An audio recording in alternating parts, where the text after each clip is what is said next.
শ্রাবণ, আম কুড়াস না কে? আম কুড়া। কিরে, কোথায় যাস? আম নিবি না?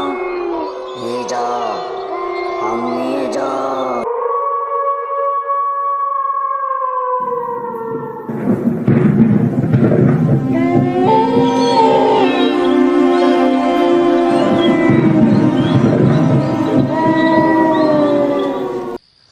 তোর না আজকে ইন্টারভিউ হয়েছে?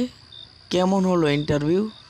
নাকি প্রতিবারের মতো এবারও তোর চাকরিটা হয়নি? ইন্টারভিউ থেকে পাশ করেছিস তো? ইন্টারভিউটা অনেক ভালো হয়েছে, কিন্তু আমার পোস্টিংটা পড়েছে শ্রীরামপুরে। তুই তো জানিসই শ্রীরামপুরে আমার কেউ নেই। আত্মীয় স্বজন থাকলে একটু সহজ হতো। আর কালকেই যেতে হবে আমার কুসুমপুরে। সেখানে গিয়ে থাকবো কোথায় তা আমি বুঝতেই পারছি না। কুসুমপুরে আমাদের একটা বাড়ি আছে, তোকে তো বলতাম, আমার একটুও মনে নেই। তুই আর আমি কাল সকালেই যাব কুসুমপুরে। কুসুমপুরে তোদের বাড়ি থাকলে তো অনেক ভালোই। আচ্ছা ঠিক আছে, কাল সকালে আমরা দুজন বের হয়ে পড়ব কুসুমপুরের উদ্দেশ্যে। আচ্ছা, তুই কিন্তু ব্যাগ ট্যাগ গুছিয়ে নিস, না হলে কুসুমপুরে যেতে রাত হয়ে যাবে। কুসুমপুর কিন্তু অনেক দূরে।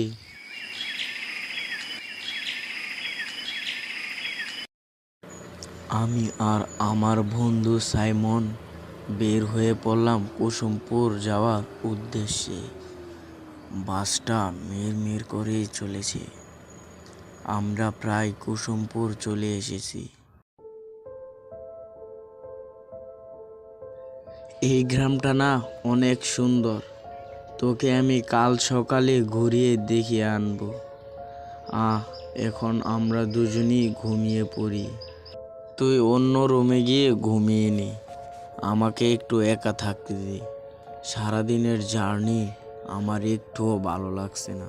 আচ্ছা, আমি ঘুমাতে গেলাম, তুইও ঘুমিয়ে নে, কাল সকাল সকাল উঠতে হবে। আমার বন্ধু অন্য রুমে গিয়ে ঘুমিয়ে গেছে। এখন প্রায় 10টা বাজে। তখনই শুনতে পেলাম বাহির থেকে অনেক মানুষের চিৎকার। অনেকটা ভয় পাচ্ছি আমি সে সময় বাহিরে যাব বলে চিন্তা করছি।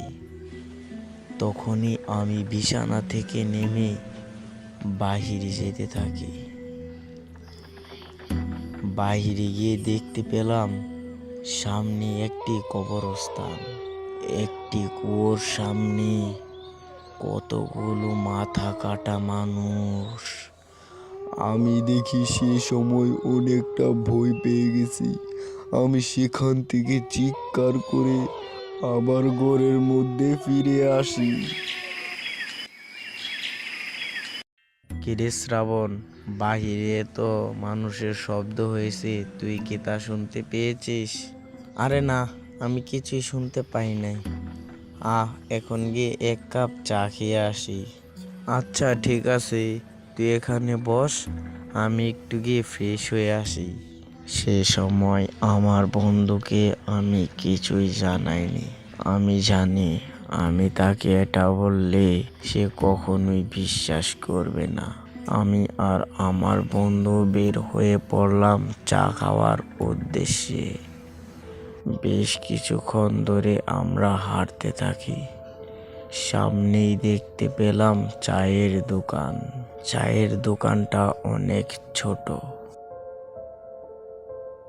এই কাকু, 1 কাপ চা দেও। তুমি কি সম্রাটের নাতি না? হ্যাঁ, আমি তো সম্রাটের নাতি। আর আপনাকে তো চেনা চেনা লাগছে। আপনার বাড়ি আমাদের বাড়ির পাশেই ছিল না? হ্যাঁ, তুমি আমাকে না ছোটবেলায় মেজু দাদু বলে ডাকতে? আমি হলাম সেই দাদু। তোমাদের বাড়িতে তো এখন ভূত বসবাস করে।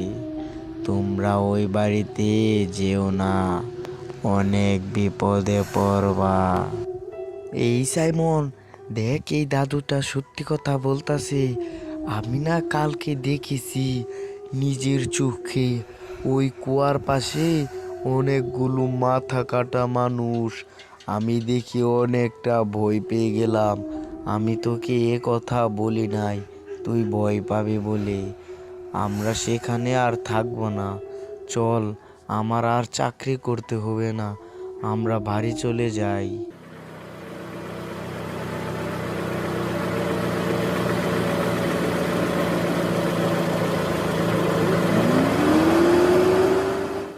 ভাইয়া, তোমার আসতে কতক্ষণ সময় লাগবে? এসে পড়বো তাড়াতাড়ি, চিন্তা করিস না।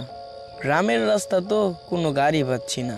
দিনের বেলায় গাড়ি পাওয়া যায় না, আর এখন তো রাত হয়ে গেছে। তুমি তাড়াতাড়ি হেঁটে চলে আসো।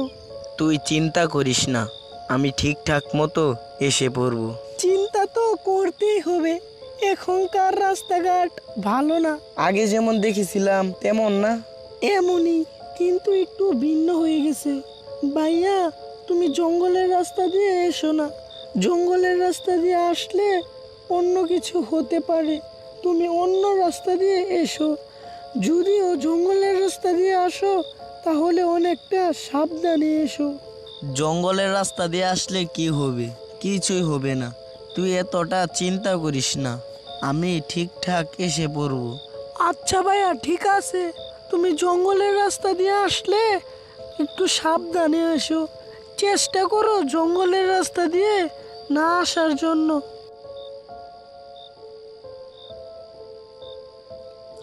ফোনটা রেখে দিয়ে আমি হাঁটতে শুরু করি। 5-7 কিলোমিটারের রাস্তা তো, যেতে রাত 11টা-12টা বাজবে। আমার নাম শ্রাবণ, আমি যাচ্ছি আমার ছোট বোনের হাজবেন্ডের বাড়িতে। গ্রামের রাস্তা, গাড়ি নেই, তাই হেঁটে বের হয়ে পড়েছি। শহর থেকে বাস দিয়ে এসে গ্রামের বাস স্ট্যান্ডে আমাকে নামিয়ে দিয়ে বাস চলে গেল। সেখানে কোনো গাড়ি নেই, তাই আমি বের হয়ে পড়লাম হেঁটেই যাব বলে। বাসটা ধরতে আমার 1 থেকে 2 ঘন্টা লেট হয়েছে, তাই এখন দেরি হচ্ছে। না হলে 9টা বা 10টায় চলে যেতে পারতাম। বেশ কিছু সময় ধরে আমি হেঁটে চলেছি, কিন্তু একটাও মানুষের দেখা পাচ্ছি না। আর মানুষ তো দূরের কথা, একটা কাকপক্ষীরও দেখা পাচ্ছি না। আমি আমার মতোই হেঁটে চলেছি। এখন দেখি রাত 11টা বাজে, অনেকটা দেরি হচ্ছে। তাই আমি ভাবলাম জঙ্গলের রাস্তা দিয়েই যাব। আমার বোন বলল জঙ্গলের রাস্তা দিয়ে গেলে অনেকটা তাড়াতাড়ি হবে, তাই আমি বের হয়ে পড়লাম জঙ্গলের রাস্তা দিয়ে যাব বলে। যেই বাবা সেই কাজ, আমি হাঁটতে শুরু করি। আমি হেঁটে চলেছি তাড়াতাড়ি।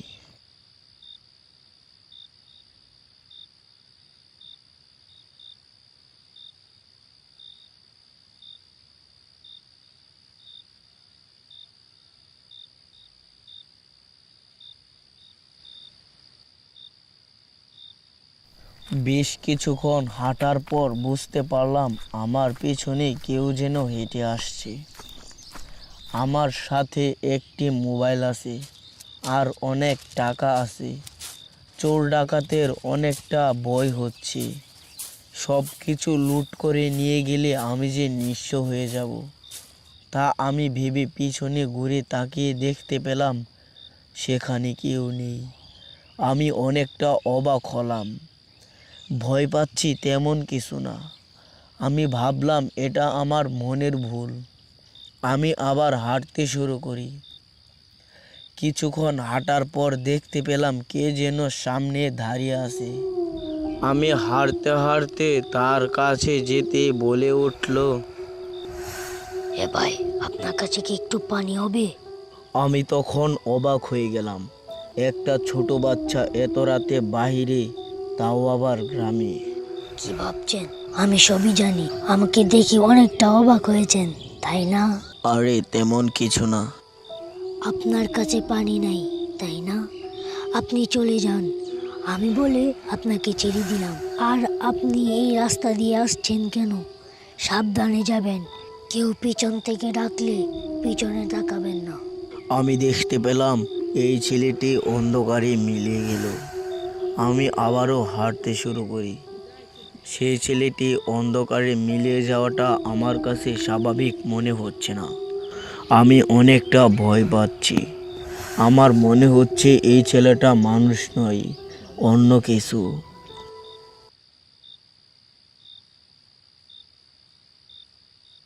বেশ কিছুক্ষণ হাঁটার পর আমি বুঝতে পেলাম কে যেন আমার পিছনে আবারও হাঁটছে। আমি পেছনে না তাকিয়ে আমি হেঁটে চলেছি। আমি বুঝতে পারলাম আমার পেছনে একটি শ্বাস আসছে। কি ভয়ঙ্কর! আমি অনেকটাই ভয় পাচ্ছি। আমাকে পেছন থেকে কে যেন আবার একটা ঢাক দিল।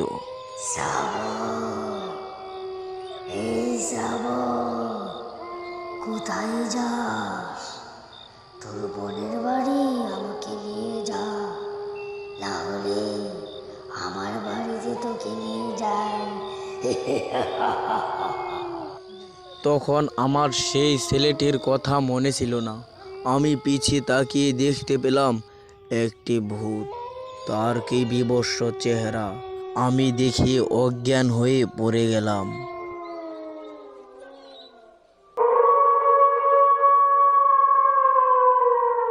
এই শ্রাবণ, আম কুড়াস না কে?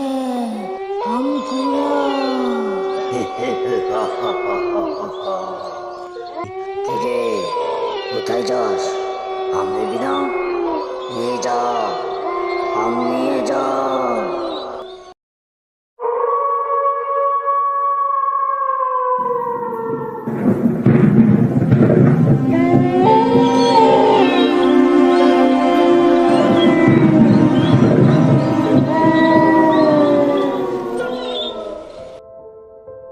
বাবা বাবা, কালকে রাত্রে তো ঝড় বৃষ্টি হয়েছে, আজকে মনে হয় অনেক আম পড়ে আছে। আসো না তুমি আর আমি আম কুড়িয়ে নিয়ে আসি। না মা, আম কোরানো ভালো না। আম কোরালে অনেক বিপদ হতে পারে। এখন আমরা এই গ্রামে নতুন এসেছি, তাও কিছু জানি না এই গ্রামের। এখন আমরা আম কোরাতে যাব না। ওগো, মেয়েটা কত করে বলছে তুমি আম কুড়াতে নিয়ে যাও। আমরা গ্রামে নতুন এসেছি, দেখি কি হয়েছে। কিচ্ছু হবে না। তুমি কিচ্ছু জানো না, তুমি এগুলো বুঝো না। তুমি এই বিষয় নিয়ে কথা বলো না। আম কোরানো ভালো নয়। আমি বারবার বলছি আম কোরানো ভালো নয়। আম কোরালে অনেক বিপদ হতে পারে। তুমি কি আশারি গল্প বলছো? মেয়েটা কত করে বলছে আম কুড়াতে, তুমি নিয়ে যাও তাকে আম কুড়াতে। তুমি বুঝতে পারছো না আম কোরালে কি বিপদ হতে পারে? তাহলে শোনো, আমি তখন ছোট ছিলাম। সালটা তখন 2000। সে সময় আমি আম কোরাতে অনেক পছন্দ করতাম। সেই দিন রাতে প্রচণ্ড বৃষ্টি হচ্ছিল। রাত প্রায় 9টা বাজে, তবুও বৃষ্টি থামার কোনো নামই ছিল না। আমি বৃষ্টি থামার অপেক্ষায় আছি, তবুও বৃষ্টি থামছে না। কিছুক্ষণ পায়চারি করি, আবার কিছুক্ষণ দাঁড়িয়ে থাকি, তবুও বৃষ্টিটা থামছে না। বেশ কিছুক্ষণ পর বৃষ্টিটা থামলো। তারপর আমি বের হয়ে পড়লাম আম বাগানের উদ্দেশ্যে। আমি যাচ্ছি আমার বাড়ির থেকে একটু দূরেই এক আমতলা। সেই আমতলায় অনেক আম থাকে। আমি অনেক তাড়াতাড়ি হাঁটতে শুরু করি, তারপরও যেন রাস্তা শেষ হচ্ছে না। আমার মন বলছে বাড়ি ফিরে যেতে, তবু আমি হেঁটে চলেছি আম বাগানের উদ্দেশ্যে। তাড়াহুড়া করে বাড়ি থেকে টর্চ লাইটটাও আনতে ভুলে গেছি। আমি এখন হেঁটে চলেছি একা রাস্তা দিয়ে। আমার সাথে কেউ নেই, রাস্তা শুনশান। আমি গ্রামের রাস্তা দিয়ে আম বাগানে এসে পড়েছি। দেখতে পেলাম আম বাগানে একটিও আম নেই। আমি কিছুটা অবাক হলাম। বৃষ্টি থামার সঙ্গে সঙ্গেই আমি আমতলায় এসেছি, তবুও সেখানে একটিও আম নেই।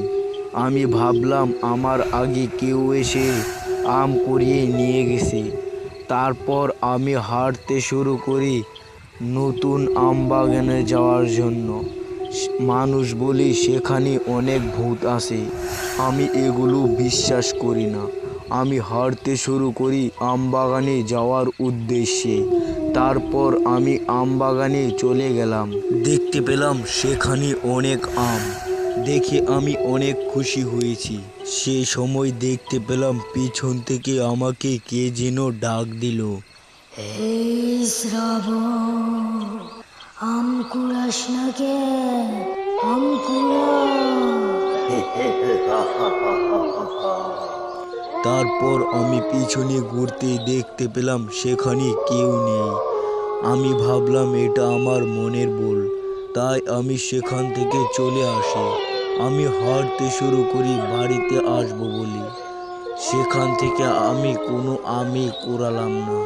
তারপর দেখতে পেলাম আবার পিছন থেকে আরেকটি ডাক আসছে। কিরে, কোথায় যাস? আম নিবি না? নিয়ে যা, আম নিয়ে যা। সে সময় আমি পিছে তাকাই। পিছনে আমি কিছুই দেখতে পারলাম না। এটা আমার মনের ভুল না, তাই আমি সেখান থেকে ছুটতে থাকি। সেই সময় আবার বৃষ্টি নামলো। আমি কাদা দিয়ে ছুটতে পারছি না। চারদিকে বাতাস। আমার মনে হচ্ছে এই যাত্রায় বেঁচে গেছি। তারপর আমি বাড়ির কাছে এসে পড়লাম। ঘরের ভেতর ঢুকবো এই সময় আমি অজ্ঞান হয়ে পড়ে গেলাম। শুনলে তো, তারপর থেকে আমি কোনোদিন আম কুড়াতে যাই না। তার জন্য আমি বলছি আম কুড়ানো ভালো না। হরি চাচা, শুনলাম গ্রামের ওই জঙ্গলে ভূত প্রেতের বসবাস, তা কি সত্যি? হ্যাঁ, এখনকার যুগের মানুষ তো ভূত প্রেতকে বিশ্বাস করে না। শ্রাবণ মিয়া, তুমি কি ভূতকে বিশ্বাস করো নাকি? আরে হরি চাচা, কি যে বলেন, এখনকার যুগের মানুষ কি ভূত প্রেতকে বিশ্বাস করে? আরে হরি চাচা, ওই তো সায়েন্সের ছাত্র, তাই ভূত প্রেতকে বিশ্বাস করে না। আরে তোমাদের তো বলতাম, আমার একটা কথা মনেই নেই। কালকা গ্রামের ওই পাশের জঙ্গলে 3টি মানুষের মৃত্যু হয়েছে। কিভাবে মৃত্যু হয়েছে তা কেউ বলতে পারে না। আচ্ছা চাচা, বেশ রাত হয়েছে, এবার বাড়ি চলে যাই, না হলে তো কাল সকালে ঘুম থেকে উঠতে পারবো না। তোমরা আজকে আমার বাড়িতে থেকে যাও। এই জঙ্গলের মধ্যে দিয়ে তোমরা যেতে পারবা না। শ্রাবণ, তোমাকে উদ্দেশ্য করে আমি বলছি, তুমি আমার সাথে থেকে যাও। কারণ তোমার বাড়িতে জঙ্গলের মধ্য দিয়ে যেতে হয়। সেখানে ভূত প্রেতের বসবাস অনেক বেশি। কি যে বলেন চাচা, এখনকার যুগে কি মানুষ ভূত প্রেতকে বিশ্বাস করে? আমি ঠিক বাড়ি চলে যেতে পারবো। এই বলে শ্রাবণ সেখান থেকে চলে আসলো। শ্রাবণ সায়েন্সের ছাত্র, তাই ভূত প্রেতের উপর তার একটুও বিশ্বাস নেই। সে জঙ্গলের রাস্তা দিয়ে হাঁটতে থাকে।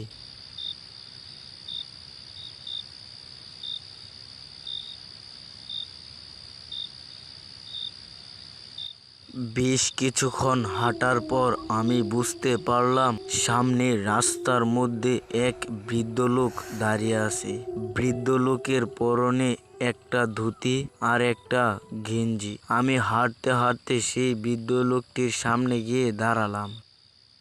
আপনি এখানে দাঁড়িয়ে আছেন কেন? বৃদ্ধ লোকটি উত্তরে কিছুই বলল না। কিছুক্ষণ পর দেখলাম সামনে আর বৃদ্ধ লোকটি নেই। অন্ধকারের সাথে যেন বৃদ্ধ লোকটি মিলিয়ে গেল। আমি ভাবলাম এটা আমার মনের ভুল, তাই আমি সামনে হাঁটতে শুরু করি।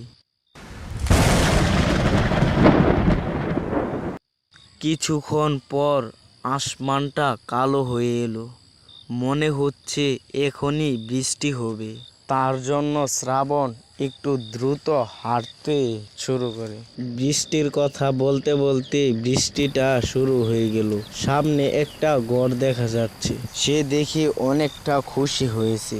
বৃষ্টির সময় এই ঘরটার মধ্যে আশ্রয় নেওয়া যাবে, তার জন্য সে এই ঘরের মধ্যে প্রবেশ করলো। দেখতে পেল ঘরটা অনেক অগোছালো, অপরিষ্কার। ঘরের ভিতর থেকে যেন কিসের একটা দুর্গন্ধ আসছে। এই দুর্গন্ধ যেন মরা লাশের। চারদিক ঠান্ডা বাতাস বইছে। ঘরের মধ্যে যেন কিসের একটা শব্দ হলো। আমি তখন বলে উঠলাম, কে কে এখানে? সাহস থাকলে সামনে এসো। তখনই দেখতে পারলাম আমার সামনে এক বৃদ্ধ লোক দাঁড়িয়ে আছে। হুবহুব রাস্তার মধ্যে যে বৃদ্ধ লোককে দেখেছি সেই বৃদ্ধ লোকটির মতো। আমার আর বুঝতে বাকি রইল না এটা কে। সে সময় আমি বৃদ্ধ লোকটিকে বললাম, আপনি কি? কেন আমাকে ভয় দেখাচ্ছেন? তুই না ভূত প্রেতকে বিশ্বাস করিস না, আবার এখন ভয় পাচ্ছিস কেনে? আমাকে মেরো না, আমাকে মেরো না, আমাকে ছেড়ে দাও, আমাকে ছেড়ে দাও। আমি এবার থেকে ভূত প্রেতকে বিশ্বাস করি। সে সময় ভূতটা এখান থেকে অদৃশ্য হয়ে গেল। সে সময় থেকে শ্রাবণ ভূত প্রেতের উপর বিশ্বাস করে। আজ সারাদিন ধরে বৃষ্টি। সন্ধ্যার সময় বৃষ্টিটা একটু থেমেছিল, তাই আমি আসছিলাম হরি চাচার দোকানে এক কাপ চা খেতে। চা খাওয়ার পরই দেখলাম আবহাওয়াটা খারাপ হয়ে আবার বৃষ্টি নেমে গেল। হরি চাচার দোকানে বেশ কিছুক্ষণ সময় ধরে বসেছিলাম, তারপরও বৃষ্টি থামতেছে না। তারপর ঘন্টার পর ঘন্টা গেল, বৃষ্টির থামার সাথে কেন নামেনি। আমি হরি চাচার সঙ্গে সে সময় গল্প করতে লাগলাম। দেখলাম বৃষ্টিটা একটু কমে আসছে। হরি চাচা, এবার বৃষ্টিটা থেমেছে, আমি তাহলে বাড়ি চলে যাই, অনেক রাতও হয়ে গেছে। বাবু, আপনি এই বৃষ্টির রাস্তা দিয়ে যেতে পারবেন না, হারিকেন বা লাইটও নেই। তাই আমি বলতেছিলাম আমার সাথে আমার এই করে দোকানটাতে আজকের রাতটা কাটিয়ে দিলে ভালো হয় না? অনেক প্রচণ্ড বৃষ্টি পড়ছে। আর এই গ্রামগঞ্জের রাস্তা তো, এই গ্রামগঞ্জের রাস্তা একদমই ভালো নয়। শুনিস বাবু, এই গ্রামগঞ্জের রাস্তা দিয়ে হেঁটে রাত্রেবেলা যাইলে পেছন থেকে তারা ডাকে। আরে আপনি কি বলছেন? এখনকার যুগে কি মানুষ এগুলো বিশ্বাস করে নাকি? বাদ দিন এগুলো, আমার লাইট বা হারিকেনও লাগবে না, আমি চলে যেতে পারবো। যাবার সময় পিছন থেকে কেউ ডাকলে পিছে তাকাবা না, পিছে তাকালে তোমার বিপদ হতে পারে। তুমি এখান দিয়ে তাড়াতাড়ি চলে যাও, আর দেরি করো না। রাত 9টা বেজে গেছে এখন। আরে হরি চাচা, পিছে তাকালে কিছুই হবে না। আচ্ছা ঠিক আছে, আমি চলে যাই, আপনিও দোকান বন্ধ করে শুয়ে থাকেন। বৃষ্টিটা তো থেমে গেছে, তুমি এখন তাড়াতাড়ি বাড়ি চলে যাও। আর এই বামের রাস্তাটা আছে না, বামের রাস্তাটা দিয়ে যাও না, বামের রাস্তাটা দিয়ে না যেয়ে এই ডানের রাস্তাটা দিয়ে যাও। বৃষ্টি থামার পরে সাব্বির এই হরির হোটেল থেকে বের হয়ে গেল। বের হয়ে এই সাব্বির জঙ্গলের রাস্তা দিয়ে হাঁটতে লাগলো। জঙ্গলের রাস্তা দিয়ে হাঁটতে হাঁটতে তার এই হরির কথা মনে পড়তে লাগলো, আর মনে মনে অনেক ভয় পেতে লাগলো। এমন সময় পিছন থেকে কে যেন ডেকে উঠল, শ্রাবণ, এই শ্রাবণ। আমি ভাবতেছিলাম এটা চাই আমার মনের ভুল, কেউ আমাকে ডাকেনি। তারপর একটি কুড়ে ঘরের চালের উপর দেখতে পেলাম একটি ভূত। তারপর আমি অনেক ভয় পেয়ে গেলাম। তারপর আবার এই কুড়ে ঘরের চালের দিকে তাকালাম, সেখানে কিছুই নেই। তারপর আমি পিছনে ঘুরতেই দেখতাম এক বিভৎস চেহারা নিয়ে এক ভূত দাঁড়িয়ে আছে।